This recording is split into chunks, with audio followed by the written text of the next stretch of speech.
Baik, selamat pagi. Assalamualaikum warahmatullahi wabarakatuh. Om Swastiastu, Namo Buddhaya, salam kebajikan, salam sejahtera untuk kita semua. Senang pada kesempatan kali ini saya bisa berjumpa lagi dengan teman-teman semua untuk kemudian kita mendiskusikan tentang isu terkini akuntansi keberlanjutan. Teman-teman semua, pada kesempatan pagi hari ini kita akan mempelajari isu-isu keberlanjutan sehingga teman-teman diharapkan di akhir mengikuti video interaktif ini maka teman-teman dapat mengevaluasi alternatif keputusan strategis dan menyusun rekomendasi berbasis data akuntansi manajemen untuk pemangku kepentingan. Nah, tujuan dari video interaktif ini adalah teman-teman mampu menganalisis isu terkini akuntansi keberlanjutan. Nah, teman-teman semua, gunung merbabu ditumbuhi aren, dihembus angin daunnya melambai. Selamat datang di kampus Orange, berbekal yakin usaha sampai.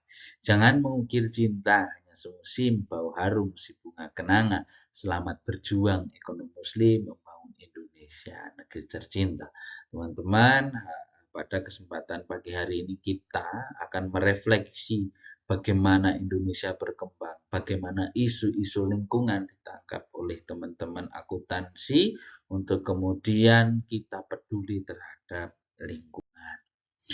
Nah, teman-teman semua, kita sudah tahu bahwa era shareholder teori itu sudah berubah menjadi era stakeholder teori. Teman-teman diminta bahwa dunia ini itu tidak hanya berisi tentang pemegang saham.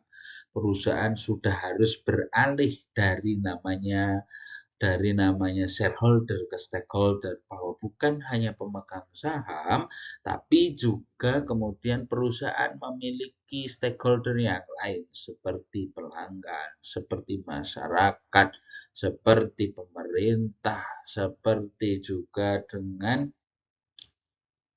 komunitas-komunitas yang peduli lingkungan. Nah, bahwa kemudian kenapa pentingnya isu-isu keberlanjutan ini, itu kan kita berangkat dari isu-isu climate change yang ada, yang kemudian berdampak terhadap perusahaan memberikan dampak terhadap lingkungan sekitar.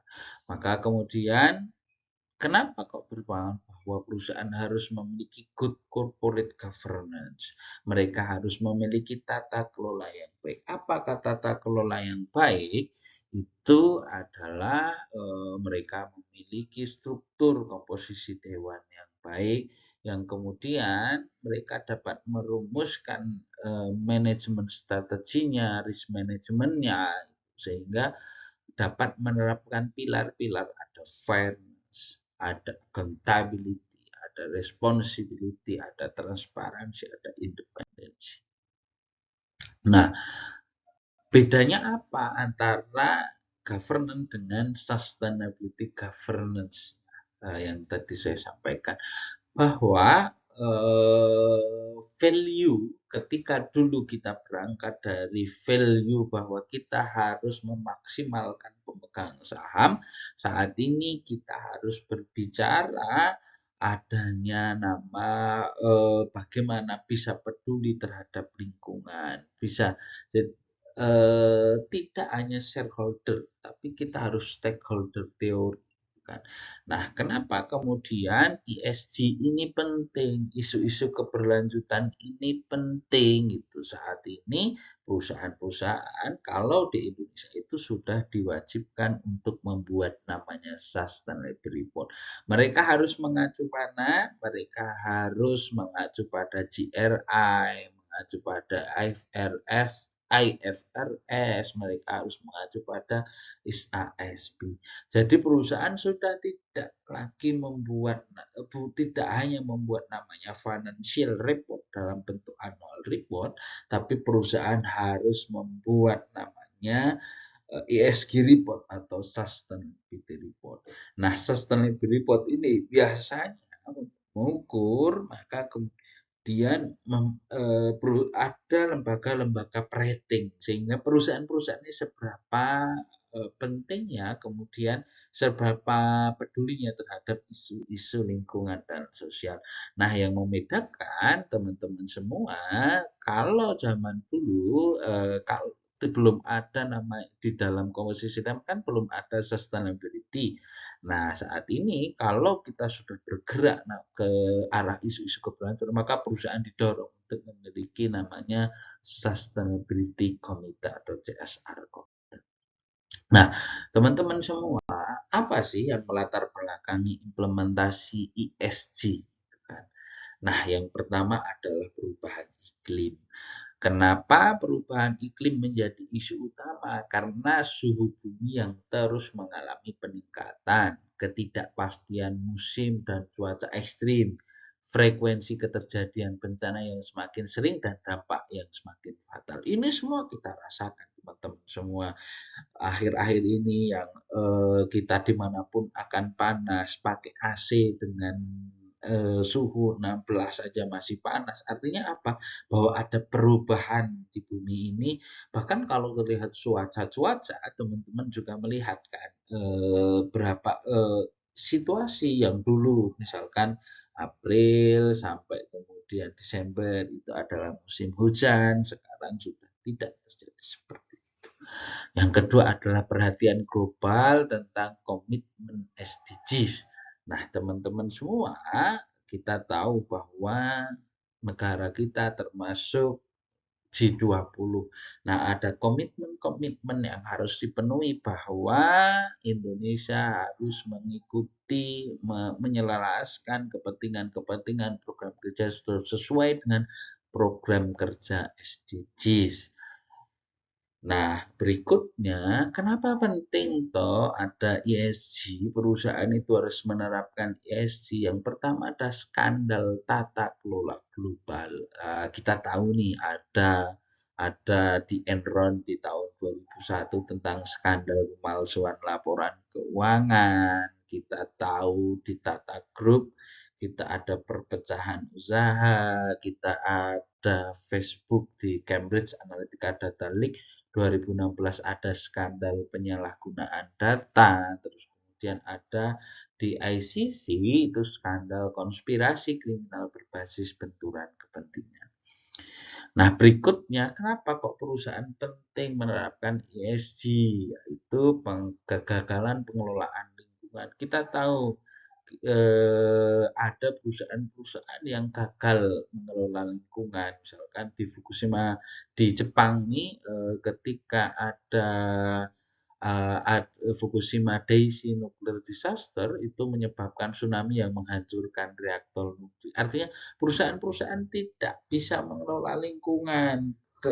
Tsunami yang kemudian membuat mereka tidak bisa mengelola reaktor nuklir. Terus kemudian Nestle, Nestle ini kan dia mengeksploitasi air secara berlebihan sehingga ketika mereka menggunakan air, sisi lain kebutuhan air di masyarakat kan juga membutuhkan. Nah, kemudian perusahaan yang dituntut untuk kemudian peduli terhadap lingkungan. Yang terakhir adalah fenomena sosial yang berkembang seperti anti kekerasan. Kita tahu perusahaan-perusahaan, banyak perusahaan yang akhir-akhir ini ada kekerasan terhadap pegawainya, kekerasan terhadap karyawannya, atau kemudian ada isu-isu sara terhadap masyarakat sekitar ini akan ditangani. Makanya kemudian E itu environment, kemudian S itu sosial, kemudian G itu adalah governance. Nah, ESG dan ESG ini itu saat ini sebagai alat dalam pengelolaan entitas bisnis. Kenapa begitu? Seperti yang saya jelaskan tadi, apa isunya keberlanjutan? Bahwa keberlanjutan itu adalah kerangka kerja. Nah, kerangka kerja itu gimana kerangka kerja ini bisa? Maka punya alat. Alatnya apa? ESG. Maka kemudian perusahaan harus mengimplementasikan namanya ESG, Environmental, Social and Governance. Environmental apa? Mereka harus peduli terhadap sampah. Mereka harus peduli terhadap stabilitas iklim. Mereka harus peduli tentang biodiversity. Begitu juga dengan sosial. Mereka kemudian harus memperhatikan diversity-nya, kesempatan perempuan, kesempatan orang-orang difabel, dan lain sebagainya untuk menduduki posisi-posisi strategis di dalam perusahaan. Kemudian ada human capital management, mereka harus mengelola berapa standar gaji karyawan yang harus diberikan, keselamatan kerja yang harus diberikan, dan lain sebagainya. Dan di sini ada governance. Perusahaan ketika mau mengimplementasikan SDGs, maka kemudian harus ada risk management. Bagaimana mereka mengelola isu-isu iklim, dampak-dampak iklim ini terhadap perusahaan. Contoh, ketika terjadi bencana, maka kemudian bahan baku perusahaan akan terbatas. Nah, bagaimana mereka mengelola risk management? Risk management tidak hanya itu, risk management terhadap isu-isu korupsi. Maka kemudian perusahaan harus membuat tata kelola code of conduct agar perusahaan ini apa? Tidak hanya kemudian berbicara transparansi, tapi juga bisa mengontrol korupsi. Kemudian kita bicara transparansi, maka perusahaan harus kemudian mendisclose di dalam laporan keberlanjutan nanti apa-apa dampak-dampak yang dilakukan perusahaan. Nah, dengan cara alat ESG maka kemudian dapat mencapai tujuan sustainable development goals yang berjumlah 17. Maka ini agenda penting yang harus dilaksanakan oleh perusahaan. Nah, ini ESG dan tata kelola keberlanjutan. Ya, seperti kita sampaikan sebelumnya bahwa perusahaan itu harus meng-create share value, membangun etika bisnis yang bertanggung jawab, tangguh menghadapi disrupsi dan ketidakpastian, keamanan data dari keamanan cyber. Ini penting teman-teman semua sehingga perusahaan dapat mencapai SDGs yang ditetapkan oleh pemerintah. Berikutnya, bagaimana membangun tata kelola kebijakan keberlanjutan. Nah, membangun tata kelola keberlanjutan, maka perusahaan harus memiliki visi, ya, kemana perusahaan akan mengarah, apa tujuannya perusahaan. Berikutnya, perusahaan harus punya apa? Kalau sudah punya visi, maka punya tujuan, apa yang akan diraih, itu kan. Perusahaan tidak hanya berbicara pada profit, tapi juga namanya reputasi. Nah, ini yang harus dipadukan. Nah, berikutnya apa untuk membangun tata kelola ini? Harus ada insentif. Berapa anggaran yang disiapkan untuk mengoperasikan ESG? Nah, setelah ada insentif, maka harus ada bukti. Apakah semuanya berjalan dengan baik? Tidak, maka kemudian perusahaan itu harus mendisclose semua yang ada menjadi di laporan keberlanjutan. Di disclose ini loh yang sudah saya lakukan. Maka kemudian semua diuntungkan. Investor bisa tahu bahwa oh ternyata rentannya iklim terhadap perusahaan seperti apa sehingga dapat mengantisipasi investasi-investasi yang dilakukan oleh. Nah, ini berikutnya teman-teman, bagaimana perusahaan membangun kesiapan organisasi untuk keberlanjutan. Ya, pertama adalah tujuan organisasi. Kita harus tahu siapa kita dan bagaimana kita akan menyiapkan proses transformasi menuju keberlanjutan. Perusahaan-perusahaan harus tahu. Yang kedua adalah budaya organisasi. Apa nilai dan prinsip yang kita miliki dan atau akan apa yang akan kita ciptakan. Yang terakhir adalah kapasitas untuk mencapai tujuan keberlanjutan. Kompetensi apa yang harus dimiliki atau ditingkatkan agar memadai untuk mencapai tujuan. Nah, teman-teman semua, apa sih hal penting dalam menyusun struktur tata kelola perusahaan? Perusahaan itu harus membangun bagaimana sustainability komitenya itu dapat berjalan dengan baik. Mereka harus memiliki sustainability committee. Untuk apa? Mereka agar bisa membangun komitmennya keberlanjutan ini sehingga dapat meningkatkan akuntabilitasnya, sehingga dapat melaksanakan, mengimplementasikan isu-isu atau berkaitan dengan ESG, kemudian dapat mereka secara fleksibel dapat menyesuaikan kondisi-kondisi alam. Nah, teman-teman semua, teman-teman untuk memperdalam apa yang sudah kita pelajari pada pagi hari ini, teman-teman silahkan membaca 2 paper saya tentang ESG ini. Nah, di sana teman-teman akan mendapati kenapa kok ESG itu penting, kenapa harus dilakukan oleh perusahaan. Silahkan nanti Anda membuat critical review yang kemudian kita akan diskusikan. Anda setiap mahasiswa harus membuat critical review 1 halaman saja untuk 1 paper, nanti dikumpulkan dan kita akan diskusikan di pertemuan berikutnya.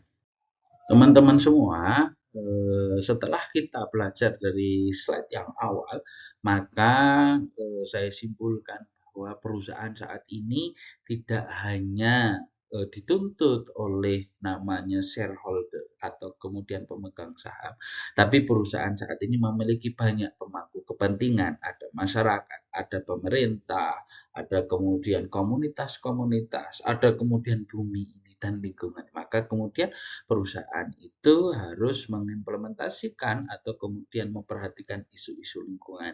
Sehingga dampaknya apa, Bapak, teman-teman semua, mereka harus melaporkan dalam bentuk sustainability report atau yang berkembang nanti adalah integrated report.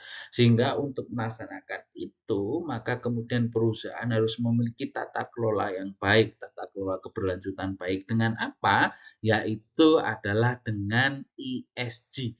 Ketika mereka melakukan ESG, maka dapat mencapai SDGs atau kemudian dapat mendorong setiap negaranya untuk kemudian meningkatkan atau kemudian mewujudkan langkah-langkah untuk mencapai SDGs. Baik teman-teman semua, sampai jumpa di pekan berikutnya. Pesan saya bahwa jangan mudah menyerah. Kita tidak akan pernah tahu usaha mana yang akan berhasil, sebagaimana kita tidak pernah tahu doa mana yang akan dikabulkan. Yang harus kita tahu, keduanya sama, perbanyaklah. Baik, selamat pagi, sampai jumpa di pekan berikutnya. Assalamualaikum warahmatullahi wabarakatuh.